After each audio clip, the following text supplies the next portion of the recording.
Hi guys, it's guest coach number 2, Mustang Sally, and Cooper. Hi, it's been a while since I've seen you guys. Cooper keeps asking about you all the time. So when Dave asked would I be willing to do an at-home workout for you guys, I said, of course. With the social distancing, this is as close as we can get for a while, but hope everybody's well. And I'll walk you through a quick at-home workout for you today. I'll have it written down for Dave so that he can post it a little more clearly. But what we're going to do today is a 2-minute cardio warm-up.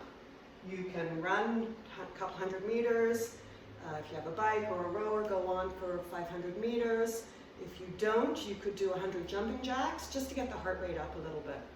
And then we're going to get into 5 circles against the wall. Those of you who remember my coaching, I used to do this all the time. Hopefully you can see here. You're going to want to stand away from the wall as far as you need to with your feet right beneath your hips and your arms straight so that you can do 5 circles with your thumb leading in the direction without turning your body. So for some people you can be flush against the wall, others will need to be a little further away. So I'll do 2 here. I think you can see me here. We're just going to go, you're going to do 5 in one direction, 5 in the other direction, turn around, 5 in one direction, and 5 in the other direction. Then you're going to go against the wall, feet hip width apart, palms on the wall, just outside your shoulders, hinge back from the hips, and sink down in those shoulders, getting a nice stretch all through the front. Hold it for about 10 to 15 seconds, breathe in, and then just do it again. Remember, we're hinging from the hips, arms are straight, and we're sinking down between the shoulders, trying to get them nice and open. Next, we're going to have a dowel. I'm sure everybody has a dowel, but if you don't have a dowel, just grab a broom handle, anything, mop, broom. Stand feet right underneath your hips, belly down, shoulders pinned back. We're going to do 10 Dowel Dislocates. Just driving up, pause a second at the top, and back. Really try and keep your belly tight and your core nice and strong, not letting your body arch back. 10 of those. We're going to do some wrist warm-ups. Do 10 rotations of the wrist in one direction, 10 in the other. Take your one hand out, pull your fingers towards yourself, stretch, do the same thing on the other side. Those that know me also know this one. You're going to turn your palm in, bring it right into the middle of your sternum and take your other hand, rotate that wrist around, really just get it nice and loose, okay? Do that on both sides.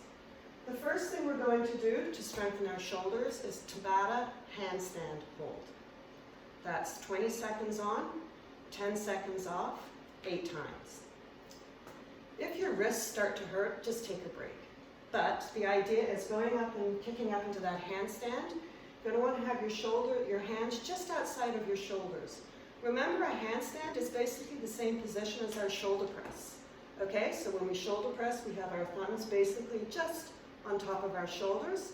If you drive those hands straight up, that is the position you ideally want to be in a handstand hold.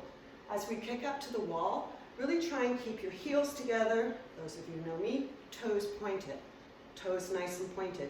Squeeze your butt, keep your core tight, and look through on your shoulders. Do not look down at the floor. You look through. This translates into a handstand push-up where you're going to have your head in the same position going down and up. Okay? Do not look at the floor. Will look like this. You're going to kick up, squeezing my heels together, pointing my toes, pushing away from the floor. 20 seconds on, 10 seconds off, 8 times. So, the workout for today, it's meant to be fast and spicy. 5 rounds, 20 single arm swings, 20 down ups. Okay? 5 rounds. If you have a kettlebell at home, you can use a kettlebell. If you don't have a kettlebell, you can use a dumbbell. And then if you don't have a dumbbell, you can use a backpack filled with some cans, a little bit weighted. Okay? You're going to do 20 alternating single arms. Remember, before you pick up whatever you're using, for this you're going to have your feet just slightly outside of your hips, and all we're going to do is hinge back and pop with the hips. We're not initiating this movement with our knees. It's not a knee bend, it is a hinge back, tight core. Grabbing that kettlebell, popping the hips, alternating, popping, alternating, popping, alternating, pop. That's with the kettlebell. Same thing with a dumbbell, picking it up, and you're just popping and alternating. Leading back with the hips. We're not doing a knee bend, okay? 20 of those, 20 down-ups. It's not a burpee, pretty close. Hands will go straight down to the ground. Drive your feet back. It's like a sprawl, bringing your feet up. Hop back and up. Hop back and up. Every time you stand up, think of it like a box jump.